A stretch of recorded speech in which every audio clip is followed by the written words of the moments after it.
Yeah, his number one rule is question every requirement, question every regulation. I see some good news today for me as a long-term Tesla stock investor, so let's go through all of the news and then I'll get back to some of these interesting clips. Tesla is about to launch in South America. It posted a job opening for a general manager position located in Chile. This is of course good news, but I think it's good news not so much because Tesla is opening specifically in Chile, because only 423,000 cars were sold in Chile last year, but I think it's because Tesla is likely to open in Brazil. And in Brazil, there are over 1.6 million sales annually. Yeah, and is Tesla really definitely for sure expanding into Chile? Well, the country manager is generally the first person hired when Tesla expands in a new market, and that's exactly what Tesla is doing right now. This is the exact description of the job posting. Tesla Motors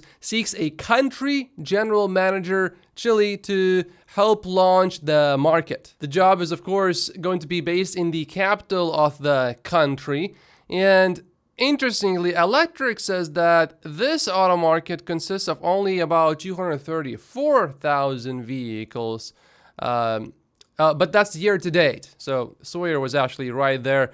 But it's down 29% versus the previous year, and basically Brazil sells this number of vehicles in a month is what Electric writes here. Electric also writes, while the size of the auto market in the country is small, there's a strong interest for electric vehicles there, which might explain Tesla's foray. Also, the country is rich in lithium, so if Tesla was ever to build any sort of, mine, let's say, or anything like that, maybe Chile is on a list of countries that Tesla is possibly somewhat interested in. Well, this is really good news. We can see 9 Cybertrucks here, not just 1 or 2 new Cybertrucks, 9 Cybertrucks. It is coming, and it is coming very soon. And here's some more good news. Tesla has now started its deliveries of the updated Model Y made in Giga Shanghai, according to the local media. Which is a bit interesting that Tesla is starting deliveries of the updated Model Y first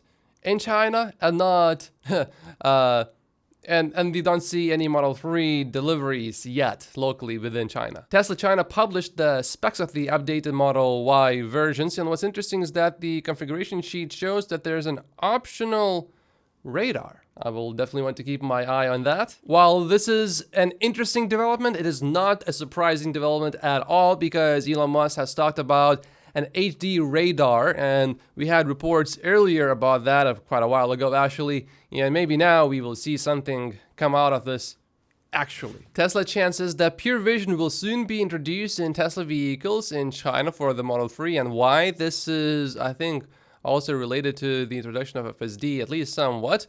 And Model 3 and Y for the Chinese domestic market did not see the parking sensors removed, the ultrasonic sensors, but through the introduction of the Highland, they will be eliminated. Supposedly, not just the Model 3 parking sensors will be eliminated, but also the Model Y sensors. This is one of the most ridiculous things you can see right now. You know how Lucid was supposed to release its delivery numbers quite a few days ago now? We still haven't received them, at least while I'm recording this video, we don't have them yet. And Lucid owners are saying that Tesla has an inventory problem. Also, another difference between Lucid and Tesla is Lucid is spending a lot of money on advertising and Tesla is not. So Lucid doesn't really have a lot of options really to move that inventory, to fix their problem. James shared an interesting opinion. He says, I'm thinking out loud again. Let's say the Model 3 Highland demand is very high in the US when it launches next year. Tesla could easily switch Fremont back to 100% Model 3 production and replace that Model Y production with higher output from Austin. Maybe the point of sale IRA $7,500 credit that you get immediately after buying the vehicle will increase demand enough that they will need more Model Y capacity, but Austin has a ton of excess capacity right now, he says. And James got into an argument here. Omar says Model Y registrations are up 95% year over year. On what planet is that flat? But James says that year over year is irrelevant. I'm talking about the next 4 quarters. Model Y sales are flat for the last 3 straight quarters in the US. But okay, let's say Tesla actually does that. And now all of the Model Ys are produced in Austin and the Model 3s are produced in Fremont only. Shipping distances now would be higher. If someone wants to get a Tesla Model Y in Seattle or San Francisco or LA, now they have to ship the vehicle all the way from Austin instead of Fremont. That distance, I think, does make a difference. So that also needs to be taken into account. And James shared the 3 biggest ways Tesla can surprise on Wednesday during the earnings call and with the earnings report. I will try to live stream the earnings call. So I will do the news in the beginning of the day, then I will do the coverage of the earnings report, and then I will do a separate video, a third video, trying to live stream the live earnings call as well. So number 1 surprise that James says could happen is auto costs falling. It could be, for example, because of commodity costs. I mean, lithium cost is basically at the lowest it has been in the last 365 days, and the trend generally is down. Surprise number 2, recognition of FSD deferred revenue, but that overall would not be all that bullish because Tesla already collected all that revenue, so whenever it chooses to recognize it, I don't think it makes really a big material, significant, actual difference to us Tesla stock investors. And then number 3 is energy. Maybe this quarter, he says, is going to be when the energy sales explode. No matter what happens on Wednesday after the earnings, it's important to keep in mind where Tesla is going in the long term and how far Tesla has come. Just check this out. In 2012, you were able to buy a Tesla Model S P85. It had only 265 miles. That's terrible now. And the 0 to 60 speed was 4.4 seconds, and the starting price was $94,900. Remember, this is in 2012 dollars. So actually today this would be a whole lot more. But a 2023 Tesla Model 3 Performance gives you 315 miles and the 0 to 60 in 3.1 seconds and will only cost you about $51,000. And you can get a $7,500 EV tax credit. 47% cheaper, 30% faster, and more range versus the fastest Tesla from 11 years ago. Obviously, they should have just spent the money running, Super Bowl ads to keep selling more of the 2012 version. Obviously, right? So we just posted an EV frunk size rankings comparison, and the Ford F-150 has a bigger frunk than the Hummer EV. That's interesting. The Hummer EV is supposed to be this incredibly large vehicle, and yet the Ford F-150 has more storage in the frunk. It's also just so funny looking at these vehicles with 0 storage. What are you guys even doing? And here's the F-150 versus the Hummer EV. Yeah, I guess it makes sense, but it's a bit surprising. Alexandra posted that BYD has a 60% share of the EV market in this country, in Philippines. Once Tesla has these cheaper vehicles, like the next generation vehicle, I think that will change. Porsche is doing relatively well. It sold 2,050 Taycans in the US in Q3, up 55% year over year. This is about 10% of Porsche's total volume. But it is important to point out that it is still down 10% so far this year, with the 5,200 Taycan sold. The best year was 2021.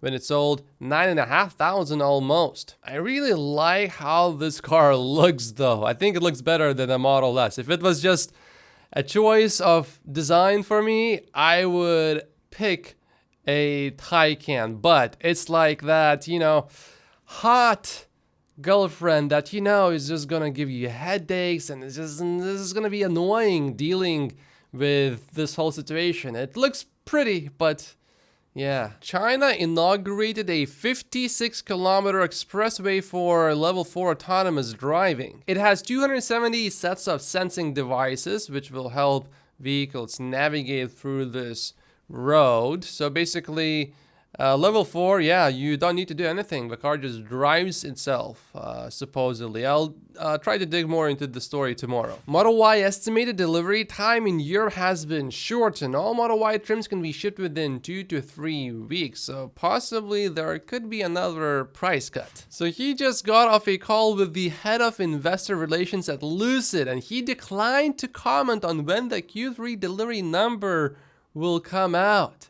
Wow, that's not a good sign at all. So where though is guessing that Lucid will report their Q3 deliveries after the market closes today. Yeah, his number one rule is question every requirement, question every regulation. And when he was a kid, as you say, he was scrawny.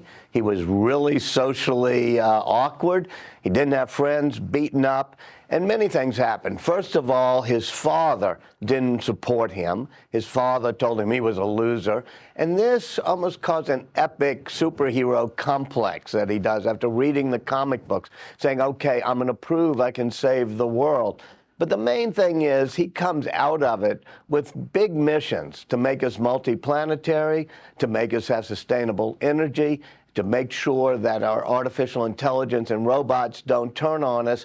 And he does sort of defy the rules and regulations on the way, which at least, we used to be a nation of risk takers, Maria, whether you came on the Mayflower or came from Europe or you came on the Rio, across the Rio Grande. And I think he feels that we're no longer as much of a nation of risk takers, which is why we have trouble getting things done sometimes. Speaking of innovation, and I really gave this some thought, there are some companies that are so incredibly innovative that it actually is not obvious at all that they are really very innovative. Think of GM, Ford, and a few others. They have to be incredibly innovative because they found so many ways and strategies and excuses to not go into EVs and to actually crush the EV one. This is what GM did. I mean, this company is incredibly innovative to find so many excuses to not do what's right. GM basically drove itself to the ditch. No one actually did anything. There was news today that Tesla's share of the EV market was, I think, the lowest it's ever been. But I don't think that's surprising given the fact that everybody now has an EV. I mean, every manufacturer produces one, is my point. So the competition is more out there.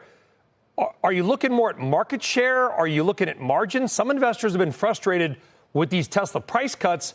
They're trying to grab market share, but some investors like Gary Black are like, hey, you're probably leaving $1 billion in revenue on the table. Well, I think it speaks to their position of strength and the fact that they've been at this for 15 years and just what a lead that is compared to, all the startups that are trying to, make money from EVs. And, of course, the big three dealing with their strike and how that's going to increase their costs. So I think, Tesla, forest for the trees here is that this is the EV gorilla that makes money and will make money for a long time. And so we can fret and the bears can, say that the gross margins are going down or something. But think about this stock. This has taken so much bad news this year. There have been supposed delivery misses. Gross margins have been lower than they have been for a long time.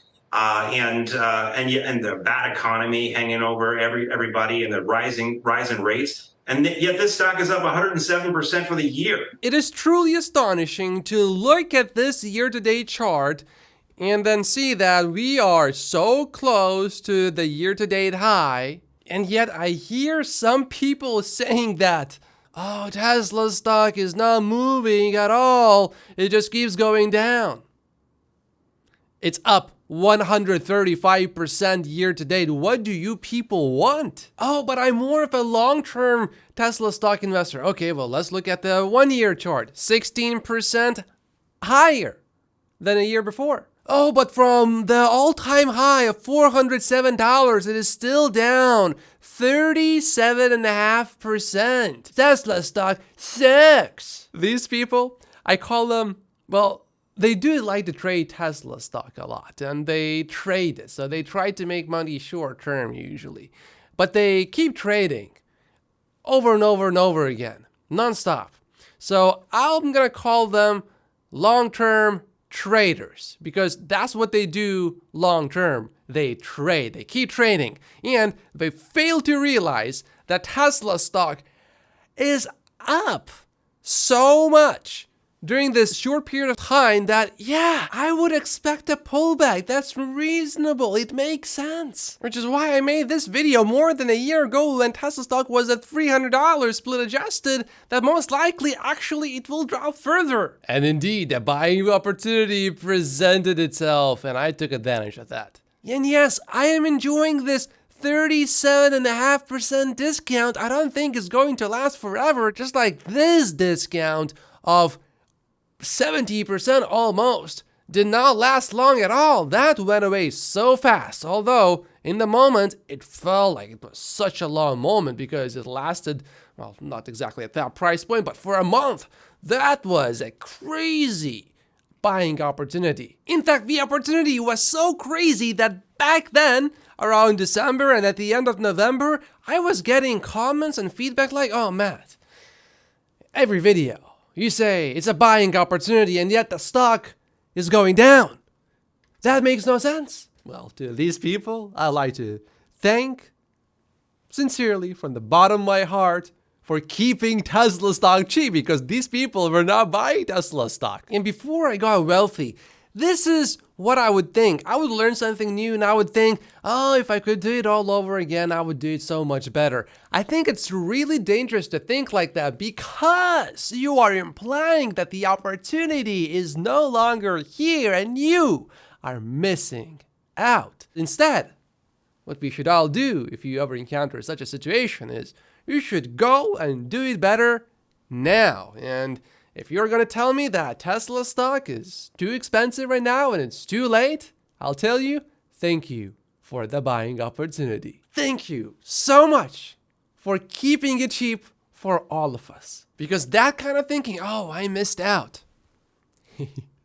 That kind of thinking is the fear of missing out kind of thinking. It is not based on actual analysis. So the next time Tesla stock starts breaking through that level of resistance and really breaks through, yeah, people like that are going to be coming back to Tesla stock again, and Tesla stock may rally and rally, or maybe at some point it will stop again after, let's say, 5xing or 10xing.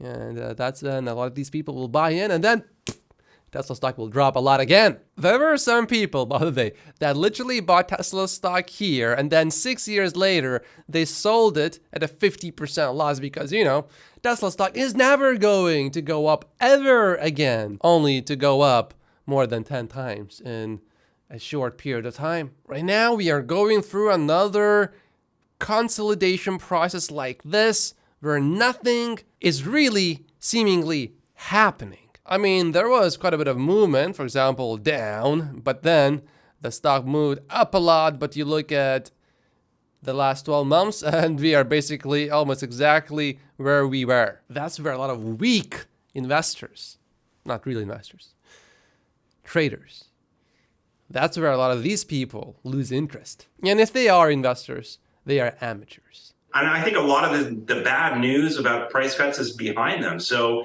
I'm watching next Wednesday to see what the gross margins will be. I'm optimistic that they're going to hold to their word, that it's going to stay way ahead of the big three automakers with their ICE technology. Mm-hmm.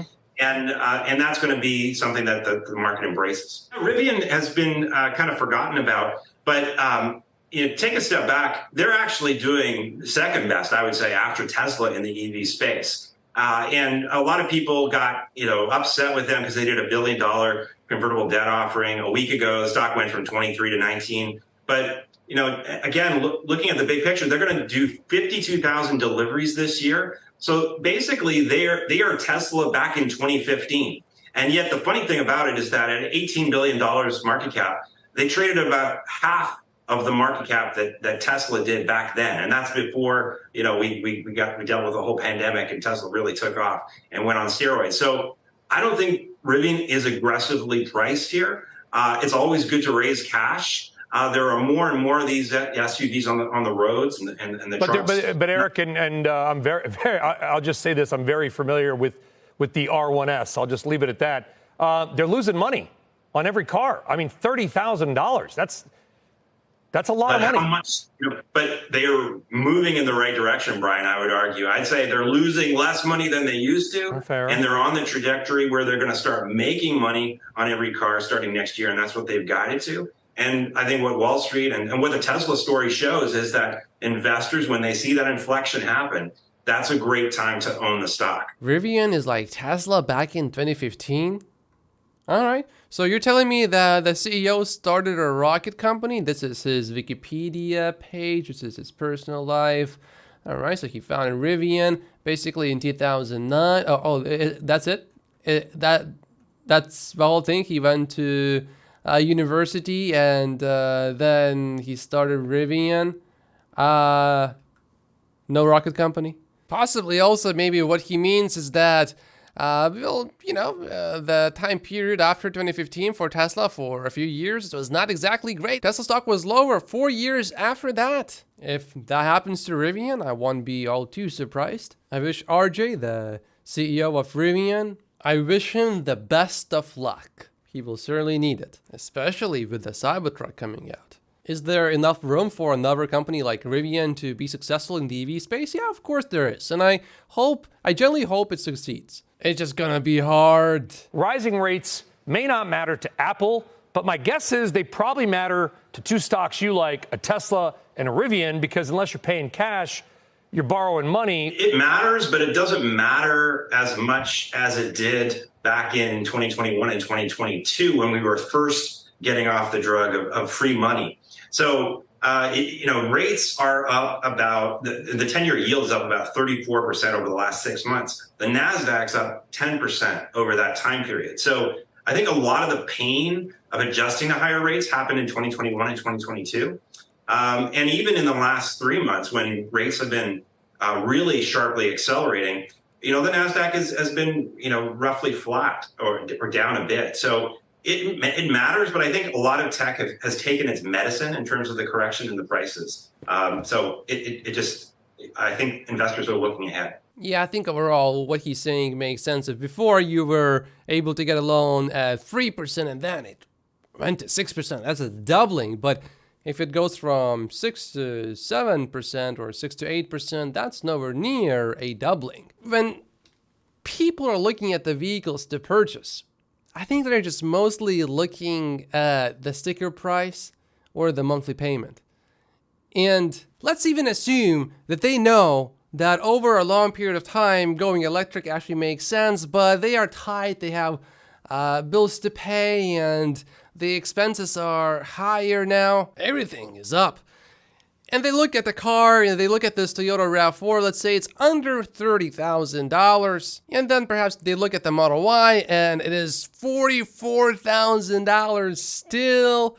And to get the EV tax credit, you need to wait until the next year, so you're not seeing that immediately. And even with that, you're still paying more. So even if you make a case to them that in the long term, it's actually cheaper to go with an EV, they are pressured right now. They just want to spend less money now, not overall in the long term. But if we see interest rates coming down later, I think a bit of the opposite would start to happen. People wouldn't feel so pressured short term. And then they wouldn't mind maybe spending a bit more right now to save more in the long term. But I also think the $7,500 tax credit that will be applied to point of sale is going to be significant, and that's starting on January 1st. If all of a sudden we see a big boost of demand on January 1st, then we will know, many people simply just don't know how to think a year ahead, or they just choose not to. This video is about buying Tesla stock, how to dollar cost average, when to buy, how much to buy, and how I would buy Tesla stock if I had a big lump sum. It is exclusively available on Patreon, and by joining my Patreon, you will get access to how much I think it is fair to pay per Tesla share each year between 2023 and 2033. If you sign up for the investor tier of support, you will also get my valuation model of Tesla stock with a 45-minute video walkthrough. And YouTube says you should watch this video next, but if you haven't finished watching that discussion about the future with Elon Musk, watch this one first. My name is Matt Potius. Like and subscribe if you haven't yet, and I will see you in the next video. Thank you so much for watching.